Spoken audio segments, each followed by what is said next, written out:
number one question that they always ask me is like, what do you want to do when you grow up? I never had an answer for that, and I really didn't know like exactly what I wanted to do either. I just knew I loved like spending time with the dogs. My mom had kidnapped me and like took me to another state, and then the FBI had to come to find me. Anyone can learn to do obedience training, but the reason that most people struggle with their dogs is because the methods that they learned how to train doesn't work for their dog, or doesn't work for the dog that particular day. It doesn't work for the dog on how that dog is feeling that day. I slept on the floor and on the couch for like a long time. I invested more into having a house for the dogs and that. Like I said, even started working as a dishwasher when I first moved here. And a lot of people, like, they have everything, but they always think that everything's too difficult for them to do. This is the Kicking Ass Taking Names podcast, and today we're here with a very special guest, Augusto de Oliveira. And you first got famous actually from a news article, I believe, correct? When you were walking down with your dogs? Well, I did a video on YouTube, posted a video that got, I think, like 20 million views. And that led to me being also interviewed by some big news. Okay. And, so you've got like, 1.9 million followers on Instagram. A lot of people look up to YouTube. you, or on YouTube, and a lot of people look up to you as far as dog training, and I'm sure that a lot of people have some of their biggest questions are like, my dog is out of control. Can you help me? But before we go into that, I wanted to ask you, so could you tell me a little bit about your upbringing? I know you're from Brazil. Yeah. Can you tell me more about your upbringing, growing up in Brazil, and then what gave you your passion for dogs? Yeah, I was born in the U.S. Actually, my family is all from Brazil. I grew up there. They had moved back when I was like 4 years old, and I always had this natural interest in dogs. Like we had just a few family dogs, nothing crazy. Not only dogs, but just about any animals. Like I was always interested in animals. So as I started to like grow up, my grandparents and my family, they would always say like, "Oh, you're always carrying a chicken when you're like 4 years old." They had chickens in the backyard, and I'm walking around with them, or just always playing with the dog, and I didn't have any interest in anything else. Over time, it kind of started to become a problem because my family came from nothing. So my grandparents had worked really hard. They had come to the U.S. and worked in restaurants to be able to give their kids and grandkids a better future. So they paid for them to go to college and all that. And so my aunts, which is like my father's two sisters, all they did is go to school, to become something. And so they saw me being interested in animals as something that would prevent me from focusing, and being able to go to school. And I don't know, I feel like they didn't see a future in it. And it was very, I guess, depressing growing up, because I just knew that's what I wanted to do. But I did not have anything to look up to, nothing to give me hope. It was just this natural interest in working with animals my whole life. And they tried absolutely everything to drive me away from it. They put me through sports and music and you name it. They tried a lot of different things, but it would never stick. I would always want to go back and be spending time with animals. And that went on. I grew up on a farm also, so my grandparents ended up buying a farm, and I got my first horse when I was 12 years old, and they ended up just living at this farm full time because of this horse that I traded for the cameras that my aunts had given me, trying to get me, into something else other than animals. So nothing worked, and we moved to the farm where I had a lot of dogs. So when I lived there, I was able to spend all my time, besides school that I had to go to, the rest of my time was spent just working with those dogs. And I had this natural interest in just spending time with them, as well as getting them to, being able to communicate with them, getting them to respond to me and kind of getting to understand them. I was very drawn to that. But it was just something that everybody else saw as a distraction. They just saw that this is preventing me from doing better at school, because I hated school. I didn't have patience for it. And they, the number one question that they always asked me is what do you want to do when you grow up? If you can do anything, go to college, what do you want to do? And I never had an answer for that, and I really didn't know exactly what I wanted to do either. I just knew I loved spending time with the dogs. And that went on until I turned 18. right 1 month before I turned 18, um, I just was going to like I feel like I was a very mature kid. Like I would always think about the future, like what do I do? Like my parents did, but I didn't have the same vision that they had. Like they wanted me to go to college, and that's the only way, to be successful in their eyes. But I would always think like, what am I gonna do? What's gonna happen? What's gonna happen when I grow up? And about 30 days before my birthday, I something clicked, and I was just like, they had put a lot of pressure on me because I was born in the U.S. and I was the first person in the family that had this advantage over them, and they thought it was crazy that I didn't take advantage of it. All the kids, growing up with me, like around me, they dreamed to be able to come here. They just like knew they don't have the same opportunities there, the same chances for a good future. So they would look at me like I was crazy, to be there. Because I grew up in this farm, like very isolated on the mountains. We didn't have access to internet, no phone, like no cell phones, no house phones, nothing. We're just very isolated. Everything was an hour away. It was all dirt road. If it rained, we're stuck there. There was no way to get to school, no way to get to a hospital. And a lot of the majority of the people who lived there, they were born and raised there for many generations. They didn't even know anything outside of that. Um, right around the time when I was growing up there was a few people coming from the big cities and buying properties around us to just to kind of get away from the craziness of the cities in Brazil. And so I loved it there. I was probably one of the only kids that just loved spending time there, and I was doing exactly what I wanted to do, being on this farm with all the animals. But because of my family always putting this pressure on me that you're almost 18, like what are you gonna do, what's gonna happen now, like it's the last year of school, and these animals are not gonna get you anywhere. And I just called my aunt and said, because I knew they had everything ready, like they were ready to buy my ticket to come here, they had a place for me to stay, they were ready to send me. So I called, they bought the ticket the same day for 30 days ahead. And right on my birthday, I was flying here. You moved here, right? And then so how did you become the dog daddy? Yeah, so when I first moved here, I didn't plan on staying. It was actually something I was very like confused if I was making the right decision or not. So after them putting all that pressure on me, when I said yes, I will go, and I called them because something clicked that day. I just said that I would come to as a trial, maybe 30 days. But I didn't ask any questions. I was, again, just kind of like see what happens. And I ended up coming here, and they only had a one-way ticket. They put me to in a school to learn English. I didn't speak any English at all. And I was kind of taking it day by day. It was very depressing because once again, I was in a position where I now had walked away from all the animals that I had. And my aunt, the first thing they said is, you cannot have any animals here. It's very difficult. They have all these laws and regulations. Like, it costs a lot of money. They made it sound like it was basically impossible. And so I just started working as a dishwasher in a restaurant, 3 jobs. It was summertime when I moved here. And basically, taking a day by day working and thinking that, like, when am I going to go back, and kind of counting the days. This ended up going on for almost a year. And during this time, um, it was very different because I grew up on this farm, like away from everything, like no fences, everything's open in the middle of the mountains. And now I was just like in a little neighborhood, and no animals, not even a fish. They were like, I had this reputation growing up that I would always bring more animals home. So they knew that. I would literally cry to have a dog and then a second dog. And, so that's how I always accumulated, like having a lot of animals around. And I feel like they kind of allowed it to happen because my parents were divorced. So I grew up with my grandparents. And I had a little bit of a turbulent, I would say, childhood because my parents were very young. I was the first kid. They were fighting a lot when I was born.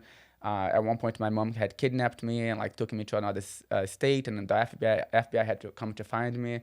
So my grandparents were kind of like feeling sorry for me. So since animals were the only things that I was drawn to, they would allow more and more and more, And when I moved here, that's why they said, like, they were really strict on like no, because they were really hoping that this would be my way out for them to be able to put me in college and go with some direction that I don't know really what they wanted me to do. But the only thing that the whole family agreed at one point that I would be a veterinarian, because that's the only thing I was interested in, is working with animals. But I also knew that that was not for me. But eventually, after almost 1 year, I finally convinced them to allow me to have one dog.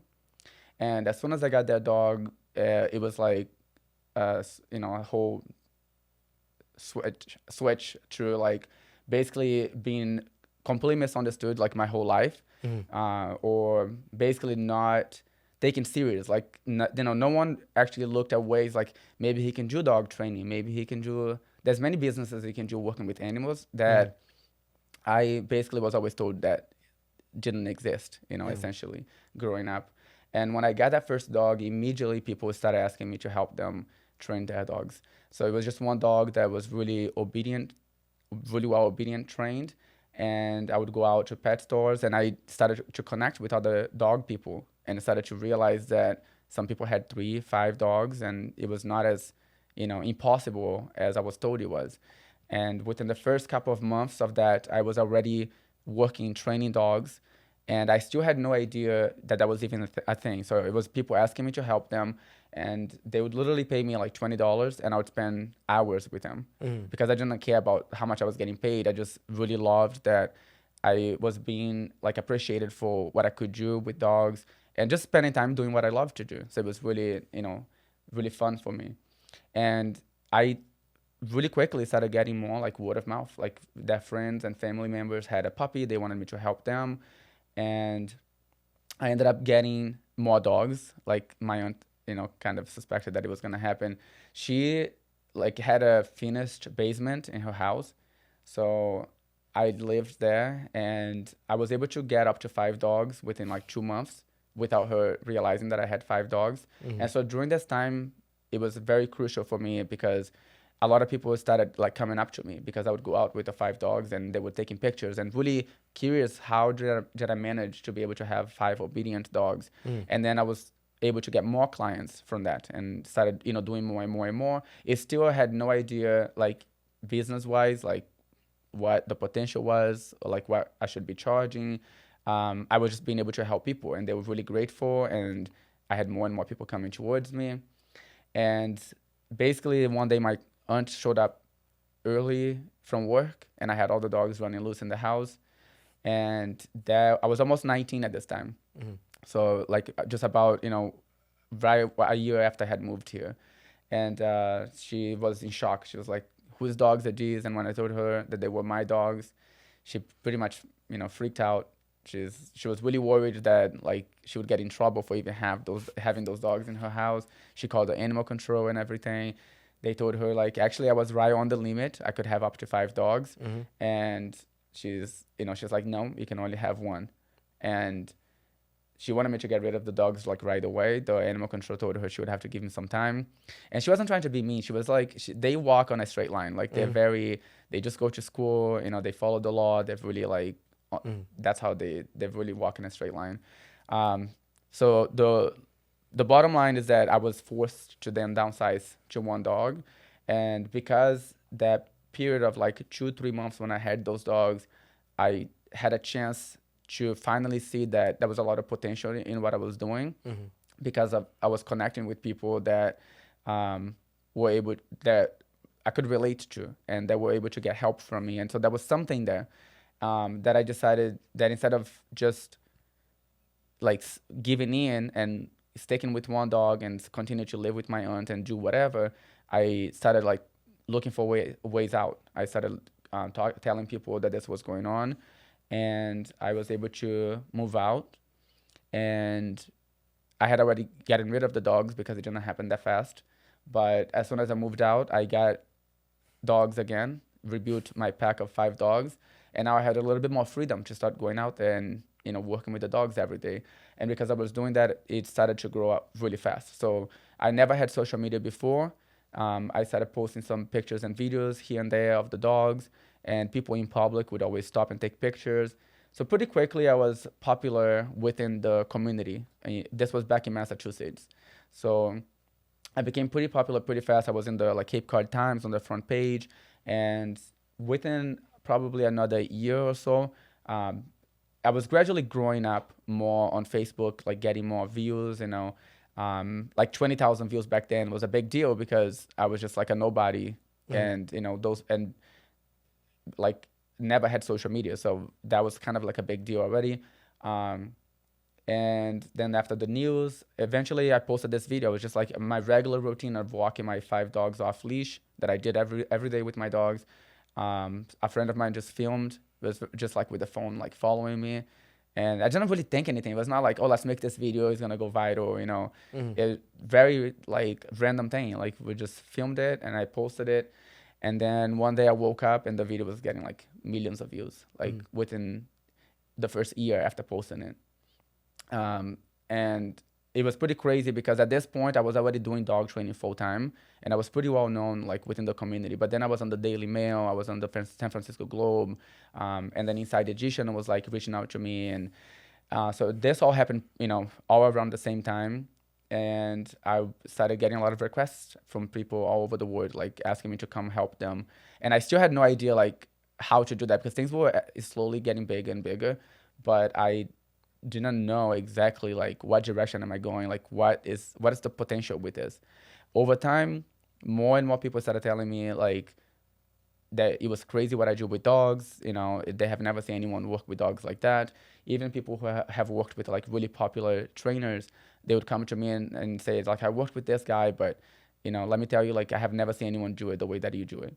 And people just kept feeding me that, and I got distracted for a long time. Like I realized that because of that video that went viral on YouTube, and all the like opportunities that I had with TV shows, people that want to write a book for me, like I had all these different offers. But I essentially started posting on Facebook and maintaining a good number of clients. But over time, I realized that I like made a mistake because my following came from YouTube. If I had continued to post on YouTube and being able to I didn't have anyone helping me at this point, like no managers, like no one that I could trust. It seemed like honestly, no one around me knew what they were doing, or, in that situation. So I had no one to like look for help or anything. So all these offers that I was getting just came to me as like very scary. They wanted me to sign contract for like 8 months. Right. I don't get paid anything until it's all done. I have to be committed to doing whatever they want to do. So I ended up not taking advantage of any of that. I just kind of let it all go and just kept really busy with training dogs. I was training dogs every day. So for someone, young and from another country, I was doing pretty well because I was like getting more clients than all the other trainers in the area. But over time, I like just started to realize that I was seeing other people, posting on social media and doing really well, and all this demand for my work. But then here I am, like in a small town. I had eventually moved to South Carolina, so I was like in a very small town, very limited, and like working extra hard to be successful when I just knew like I could be doing something more, And it took me years, honestly. And then I started with this interest of like, let me start to go back to YouTube. When I started to look at my analytics and everything, it was like this moment where I realized like I was letting it all go to waste, because it was all there. Like YouTube got me all the clients I had, but I just had this following on Facebook that wasn't growing, and that's all I had like to keep my business going. So I started to attempt to post on social media slowly. And my friends, this was back almost 3 years ago. My friends kept telling me like, you have to be on TikTok. And I was always the last person on social media. So because I never had it growing up, it was never something exciting to me. So I was the last person to get on Facebook, the last person to get on Instagram, and the same thing, the last person to get on TikTok, So everybody's like, you have to be on TikTok. And I never even downloaded TikTok until like a few years, maybe like even 2 years ago. I've seen a lot of your comments. People are always asking, I mean, I'm sure the most common questions you get asked are like, how do you get your dog so well trained? Like, let's say somebody's watching this and want to know more about, like, let's go straight to the main question, right? More people want to know, how do they train their dogs to get, to a certain obedience level where they don't have an aggressive dog or and I notice you do a lot work with that. So what is your advice for people? Well, the key is to start to understand dogs, like for what they are. This, is more complicated than it seems because anyone can learn to do obedience training, but the reason that most people struggle with their dogs is because the methods that they learned how to train doesn't work for their dog or doesn't work for the dog that particular day. It doesn't work for the dog on how that dog is feeling that day. So if you don't really understand dogs, you are always going to be surprised with certain actions that they're going to take because they are feeling a certain way that day. There's something new in front of them that became a trigger. There's hormonal changes that go on as the dogs get a little bit older. So sometimes a dog will act a brand new way that you have never seen before. And to someone like me, I would have all this common sense of why that may be happening and how to address it. So to prevent dogs from getting completely out of control, the first step is to really spending time with like trainers in general, like working with dogs so that you can get to understand dogs more.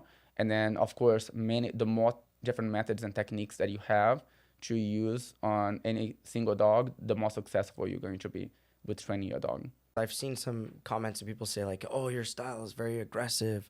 I don't agree with that. What do you think about that style?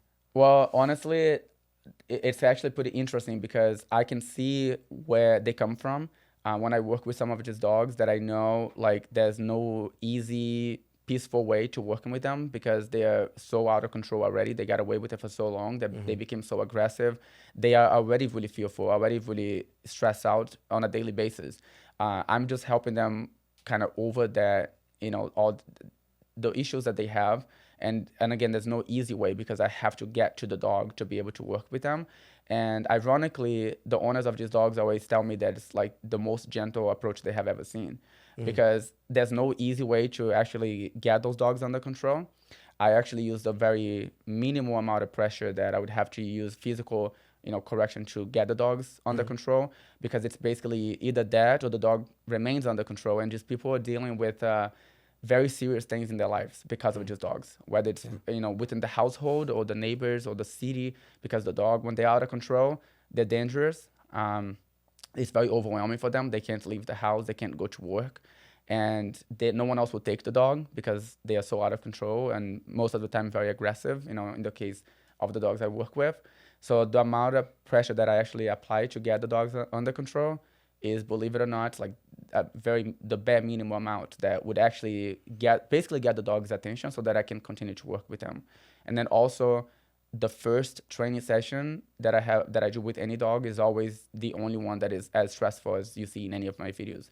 So all those dogs that you see, it's always the first training session. If I ever do a follow-up with them, it's very boring because most of the dogs, they actually become 100% better because I also teach the owners how to follow up with the training. But even the ones that really need more because the owners need more, they still way, way better after even just one training session. So how do you feel about people who say like, my dog barks too much, like I'll put a dog collar on them, like a shock collar, like those type of items? What do you think about that? I personally don't use like e-collars to train. I'm not completely against them. There's some scenarios where I feel like at any time that if they are used correctly, they're not as harsh as it seems. And so given that a dog may be put down or given away or dumped on the streets simply because the owner cannot physically do what I do, and the e-collar would prevent that, I would say that it's better than the dog being given up on and it's going to be euthanized. When again, it's not really harsh if you use it correctly. But it's not my main approach just because I find that my techniques are more effective and just easier in general for the dog to understand. So that's why it also makes it more effective. But you build a better relationship with your dog, although you have to do a little bit more work with the techniques that I show the owners because it's very hands-on with the dog. If you start training a dog really young, then typically the dog learns, right, that there's a specific guideline for how they need to interact with dogs, they need structure. So you need to determine like how you want your dog to behave, and it's really important that you teach them and then you reinforce that. If you're just teaching them but you're not reinforcing it, you may have a dog that's very obedient when they choose to be, but they're still very out of control whenever they don't want to listen to you. So it's really important to learn. And I wouldn't even be able to tell you like how exactly to do it because every dog is a little different. And I used to give advice to people and then they would be like, oh, that doesn't work. And every single time I would meet them in person, it would work in seconds because it's a matter of one, choosing the best approach for that particular dog. Every dog is a little bit different. And then two, you have to make sure that you're doing it correctly. It's not just as little if I say correct your dog with a leash. It's not just as little as applying pressure. That it doesn't matter how hard you do it. You're gonna end up hurting the dog and not actually getting the response you want. But there's a combination of your body language to how you talk to your dog. So it's more of like a lifestyle. So that's why it's so complicated to actually get people on the same page when it comes to raising dogs, because they see an obedient dog and they think you just use a certain type of treat or a certain type of leash. People ask me that all the time. What leash do you use? And although I have preferences because of leashes that are more comfortable on your hand and more effective in training, it's not just one tool or one method that like just makes the dog obedient. It's basically understanding your dog and then knowing how to communicate with them. What are some of the biggest controversies that you say are existing in the dog training world? I think the biggest controversy right now. There's like these two huge groups of people that are all positive reinforcement against balanced trainers, and then of course there's all the ones in between, because someone can be a balanced trainer like myself, but sometimes it can seem different. So if someone is really harsh with a dog, that no one's gonna agree with that. But in general, there's two main groups, which is the people who completely believe you shouldn't be correcting the dog, you shouldn't be being firm with them, you shouldn't tell them no. You have to be always like fun and exciting. Your dog has to choose to work with you. So, and I get where they come from, because there's all this research that people do, and I feel like not a lot of people are in the middle where they're kind of looking at both sides and be like, okay, that makes sense. This also makes sense, but you have to combine the two. And people have a really hard time doing that. And so to give an example, like, they'll say that it's proven that dogs learn better with positive reinforcement, and that's completely true. So they are thinking more in the sense of a dog will learn anything that the dog wants to learn, like sit, down, tricks, any type of obedience. Whenever the dog is wanting to work for you, if you're not forcing them to do those things, you're not trying to force a dog to sit, they're going to learn a lot better. They're going to have a much clearer mind to be able to receive this education that they're trying to give them. However, there's many variables to that. If you're trying to get your dog to sit because you want your dog to be able to travel with you, maybe have a certain lifestyle where this dog needs to be able to sit here and stay there, you can teach them using positive reinforcement. But then when they are just pulling and barking and going crazy and biting everything, and you can't get them to stop unless you actually correct the behavior, that's when balanced training comes in. You still get a dog that had the right training to begin with, but now you're reinforcing these things. So teaching a dog to want to work with you, they do learn better with positive reinforcement. But if you're trying to get a dog to actually fit better into society, you don't have all these years that it would take to, maybe convince a dog that this is the right way to behave, because you have everyday situations to deal with. You have to go to the vet with your dog. You have to go, people live in apartment complexes, they have to pass by other dogs and people. So if your dog is lunging and barking and trying to bite other people, lunging towards other dogs, it just becomes impossible. Dogs that run away, you don't have a fenced in yard. So a lot of times just positive trainers, they will say, then you shouldn't have a dog. Then you can't, we have, but in reality, that's not going to help anybody. The dogs that I work with, if I tell them, oh, you don't have a fenced in yard, okay, and the dog runs away, you have to get rid of the dog. Or, they can never be off leash. That's not what they want to hear. They want the dog to be able to fit into their lifestyle. So while maybe we can all agree that it's a little unfair, because we have to make dogs comply, we have to make them behave a certain way so that they can fit into society, it's the only way to make it possible for these people who that's what they want, And I think on the other hand, sure, it does, if you do it properly, it does open a lot of doors for your dogs. My dogs, they're, conditioned to behave in a certain way. It opens a lot of doors for them to be able to go places with me. I don't have to be boarding them in different kennels when I travel, because they can go and they can stay in a hotel, they can go to a friend's house, and I know that they can behave. They're not going to be destroying everything, biting everybody there, jumping on people. It just makes it way more pleasant for people to have the dogs. And just people doing, positive reinforcement only, they will never be able to achieve that with any given dog. If you raise a dog that is selected to be trained a certain way and you work with them from day one and you know what you're doing, sure, and also your lifestyle allows you to do that. Most people don't have none of that. So they need a method that actually will get the dog to, essentially, I use the term like complying. The dog does need to comply. But it's not much different than a kid that is just trying to grab everything and you keep telling them no and they continue to do it and you have to eventually grab their hands and make them stop, you know. The only difference is that dogs like learn a little bit different. They're more physical with each other. They really understand when there's pressure, when there's certain way that you talk to them, certain tone that you use. They have that dominance with each other that a lot of people want to argue that it doesn't exist. And then they want to, you know, label it bullying, that the dogs are bullying each other, and it's not true. I have been raised around a pack of dogs that most people will never have the opportunity to do. The dogs, when I grew up in Brazil, they were running free. They were never on leashes, and they behaved like a pack of dogs. They would go hunting at night. They would interact with each other a certain way, and they have a very natural way of communicating with each other that people have been like brainwashed to believe that it's not true, because most people in America, they raise a dog like at home as a part of the family, you know, so they force the dog to adapt, and dogs are very adaptable. So of course, most people don't know how a pack can even form and become a thing, you know. And of course, in like it doesn't mean that we have to allow them to do that, because dogs will eventually even kill each other if they are just allowed to be themselves and behave as a pack. They're not all gonna be comparable to be together. So of course we don't have to allow it, but that doesn't take away that dogs do still communicate with each other in their own way. That the way that I use is a way that is really easy for the dogs to understand, and that's why I am so successful with each dog that I work with. Okay, and I wanted to ask about a controversy you have with another trainer online. So you and Zach George have had a kind of like a thing going back and forth. What's that all about? Well, it's not even just me. It's again because of this whole controversy with, you know, balanced trainers, which is basically people who use positive reinforcement but also correct their dogs and don't let them get away with just behaviors. And then people like Zach George, who it's all treats and allowing the dog to get away with behaviors because it's the worst thing ever to correct your dog for those behaviors.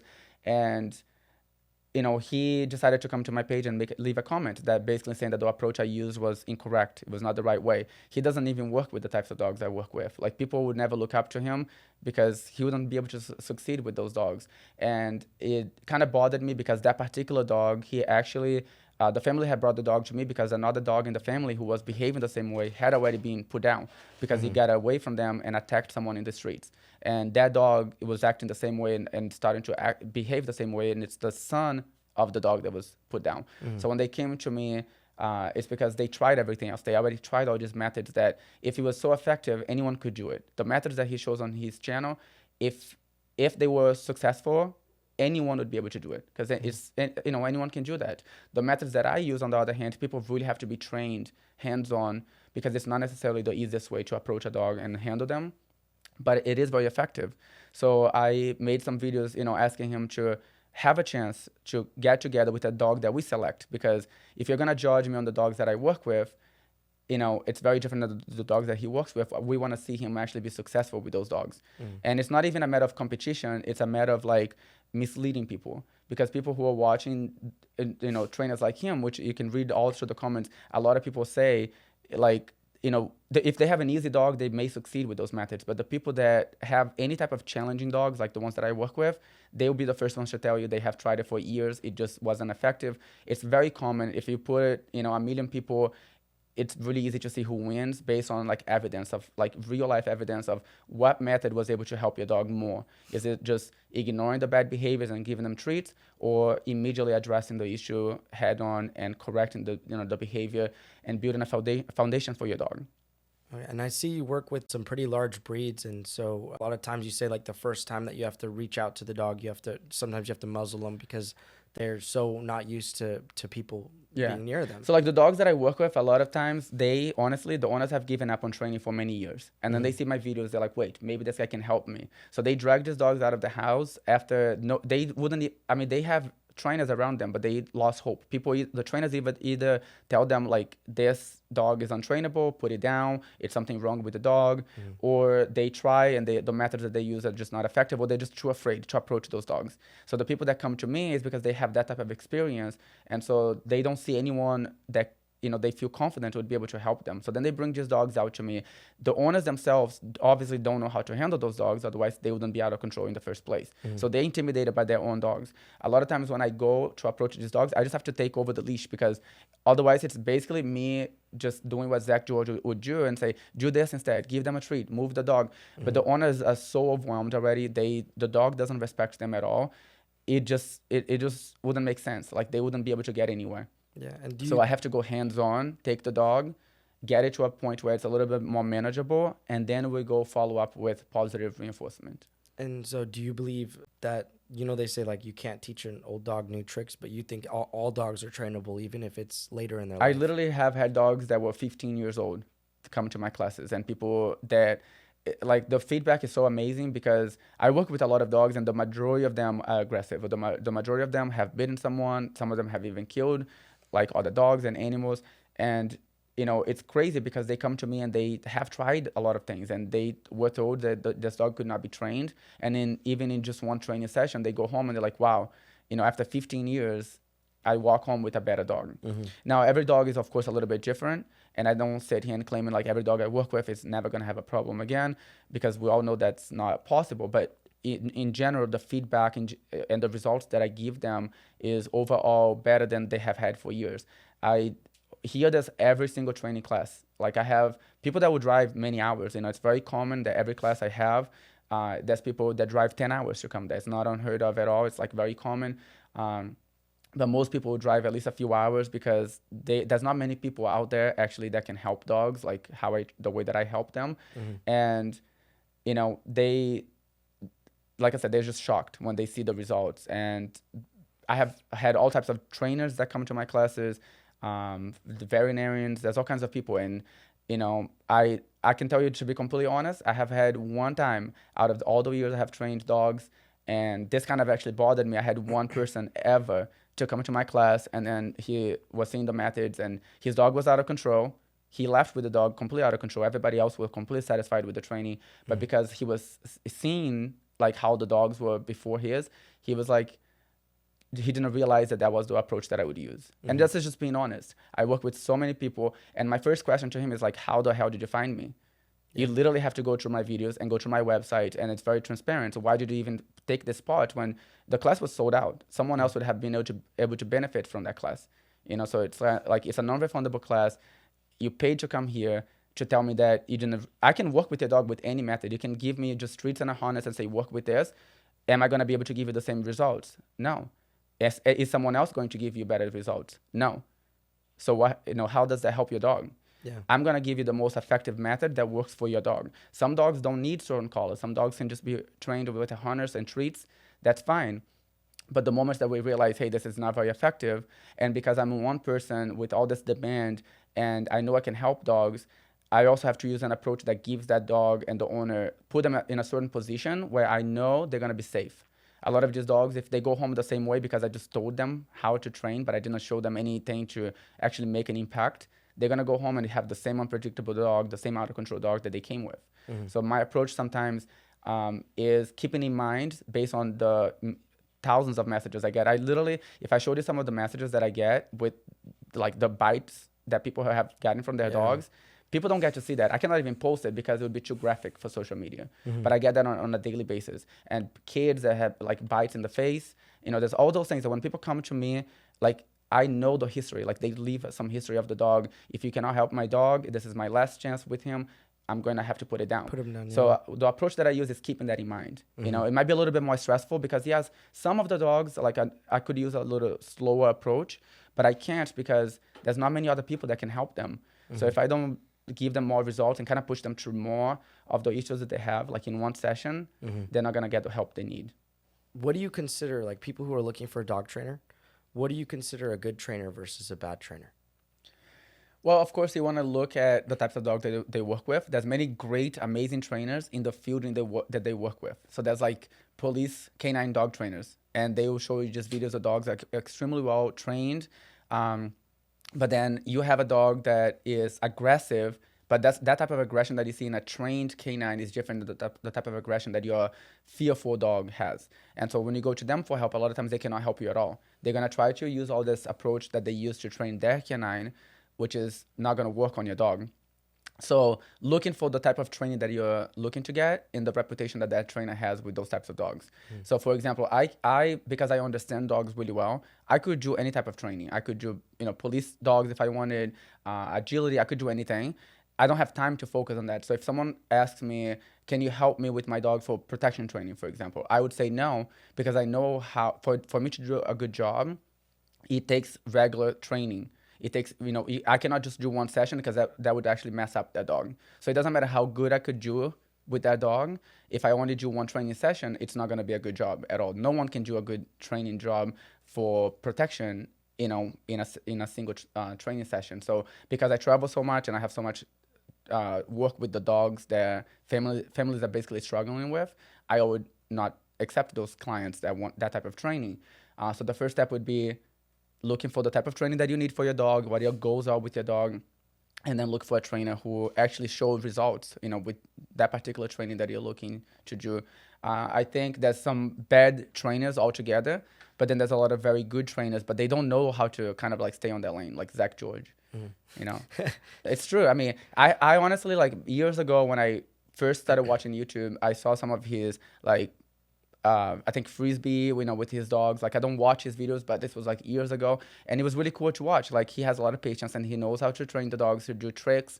I just remember seeing some cool tricks with some of his previous dogs, but he doesn't know how to train a dog to be obedient and comply and like fit into society. It doesn't matter your lifestyle, where you get your dog, what breed of dog you have, like a method that would actually help all of these dogs and all of these people, and not just like mislead you. But again, it's just a matter of them staying in their lanes and being able to tell someone, hey, this guy can help you with your dog.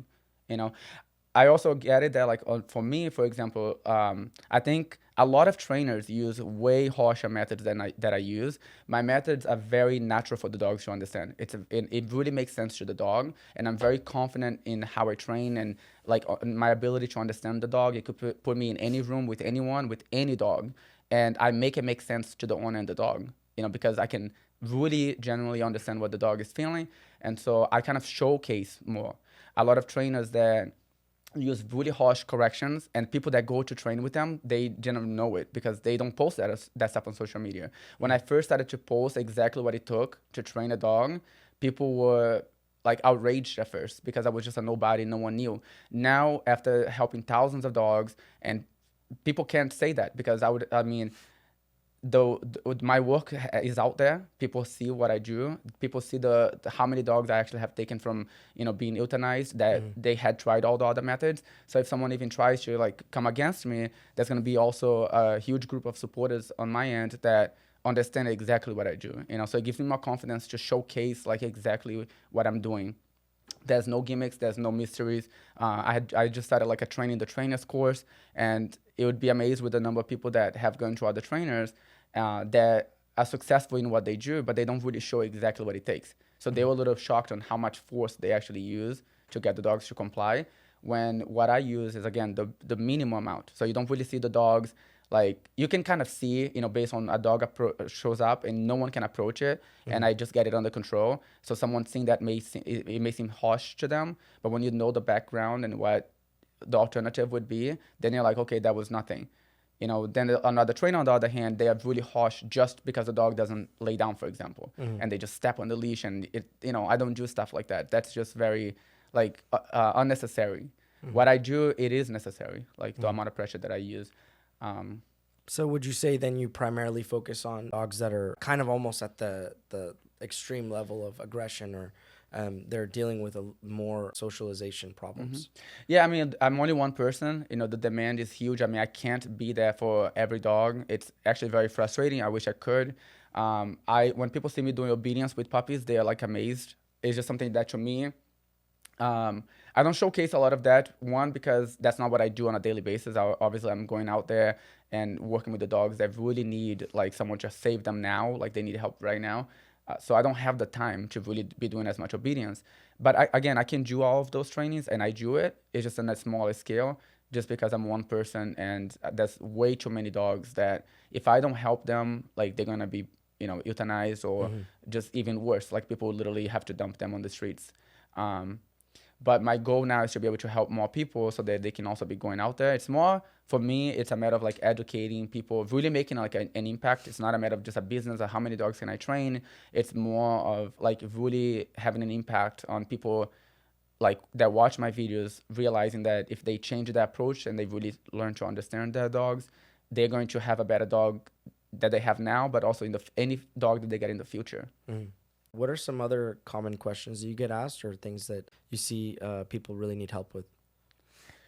I think it's mostly honestly that it's just training is more of a lifestyle. People want the quick, easy way out from those dogs that are out of control. My best advice would be that you kind of really study dogs first and go to different trainers, shelters, like whatever way that you can to interact with dogs and see many different dogs of different breeds and try to be hands-on with them and then decide what type of dog you want. And then after that, you still have to do research on the particular dog that they're going to get.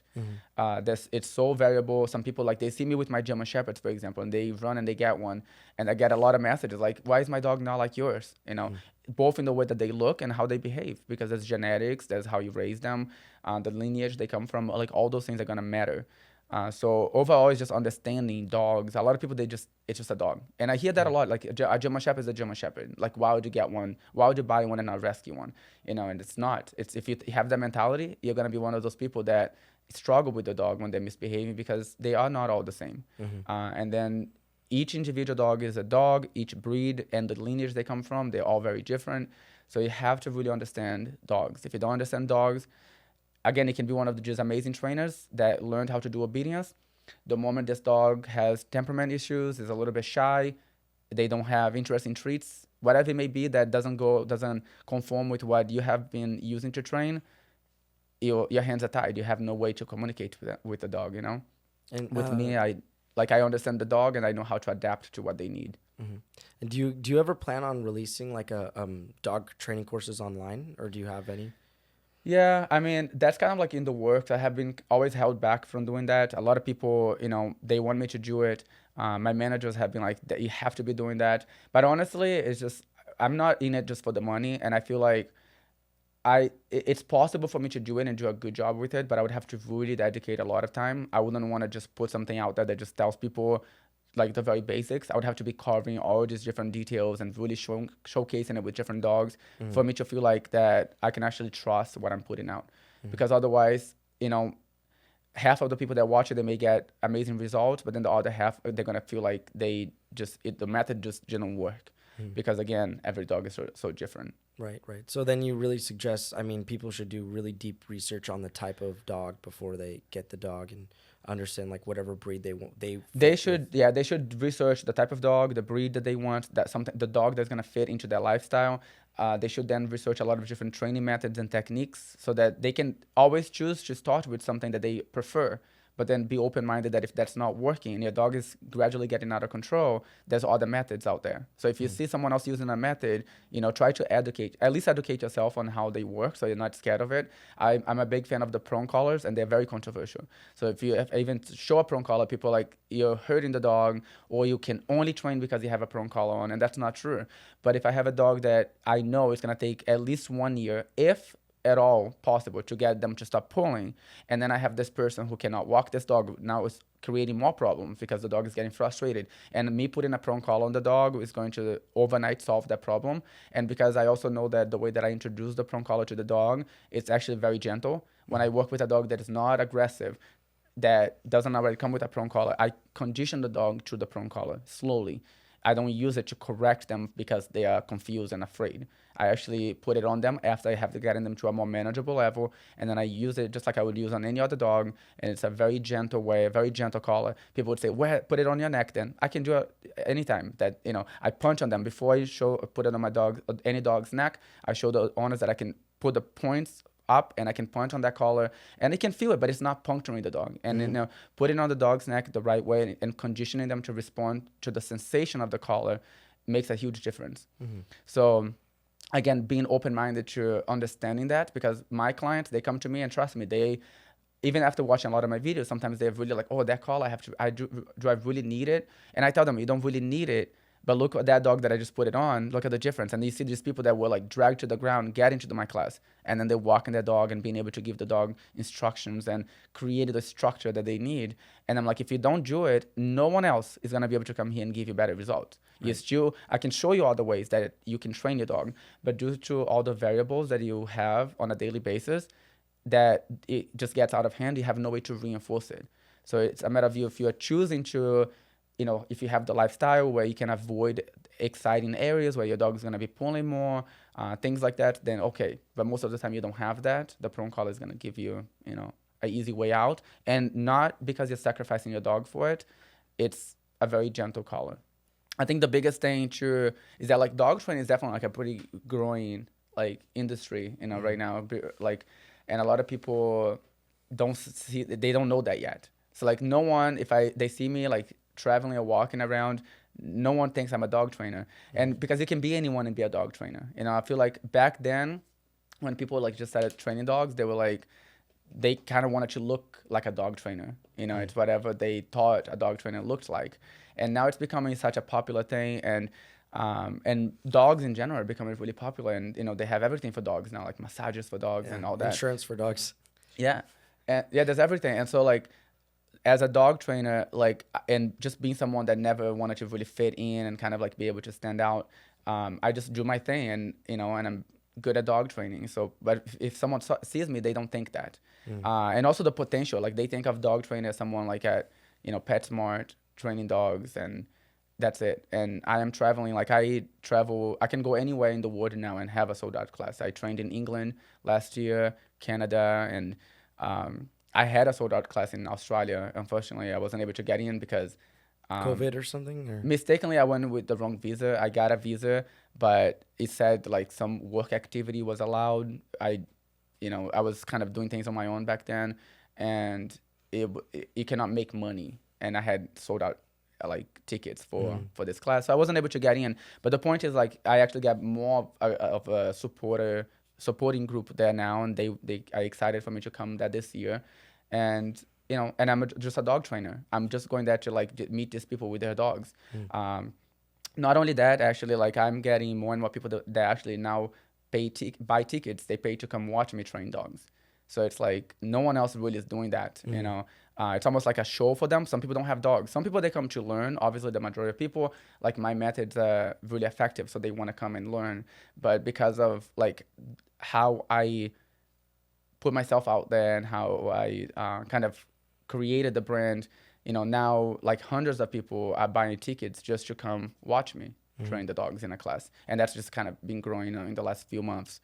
And it's just like there's unlimited potential. What do you have to say for other people who are like you when you were younger and you wanted to work with animals, you wanted to work with dogs? So like that's a career path now. Like what do you say to people who want to do that? Yeah, I think it's just like anything else. If you really believe in something, I feel like I had nothing really to even look up to. Like there was no examples for me to look up to because I didn't have internet or TV when I grew up. I just had this instinct that, this is what I was meant to be doing. And a lot of people, they have everything right in front of them and they still feel like it's too difficult. There's a lot about me that like people don't know too, like growing up, like when I got started and I moved out, it wasn't necessarily so easy. I had to prove myself because I was brand new to the industry, brand new to the country, like, blowing up on social media basically overnight. There was a lot of eyes on me and like speculations of like what is going on, which, caused it to kind of become controversial because I was doing certain things that I wasn't aware that I couldn't do, like just having more dogs in a house, things like that. But also just in general, moving out on my own with no money. Like I, slept on the floor and on the couch for like a long time. I invested more into having a house for the dogs and that. Like I said, even started working as a dishwasher when I first moved here. And a lot of people, like, they have everything, but they always think that everything is too difficult for them to do. Honestly, if I was to put everything that I had to go through to actually get to the level that I am now, no one should have an excuse for why they can't do it. If you are healthy and you can get up and you can work, like there's no excuse. But a lot of people, they don't know that. I think that's kind of like my future as well. It's for me to be able to look back. I'm just not there yet, but I want to get to a level where my focus is actually going to be to like motivate people, because I came from nothing. I came from everybody telling me no. I didn't have any advances, um, other than just continue to work hard and believe in what I was doing. And it took years of like being told no before I actually ever had someone say, "Wow, what you do is amazing. Never stop," for the first time. And then even then, general like life is difficult. And when you move out at 19 in a new country, trying to figure all this out on your own. Like I started this whole thing completely on my own, and I told you like I didn't have anyone to give me any pointers, any advice. I had a lot of opinions online, but I didn't know who to trust. So for someone that was young and also new to the country and new to social medias, having all this pressure at once, it was very overwhelming at first. And I had to learn the hard way. I kept going, and I don't know, every time there was like a difficult time, I just learned to look for a way out and how to get out of it. And so now, anything can happen and I'm prepared for it. And I feel like if I had accepted those TV shows back then, all the opportunities that I did have, I would be controlled by someone else today. So I think everything happens for a reason. Like I'm full control of what I do. I can choose, what to post and what not to post. And my options are open. I learned over time too, like I have so many offers for TV shows if I wanted to. But I haven't really decided if that's even the direction I want to go, because I get like 100 million views a month on my own platform. And I have been like trying to find the best videographer, by the way, if anyone is looking to be hired, because that's what I need right now, is to be able to create better quality content. Because everything that I do so far is literally like I edit them my own as I'm traveling. I do the training, I edit them myself. And I have tried some different videographers, but most of the videos are posted, like 99% of them, they're filmed by just a random person and then edited by me. And I'm still getting like 100 million views. So I keep thinking, like, imagine if I had a whole production.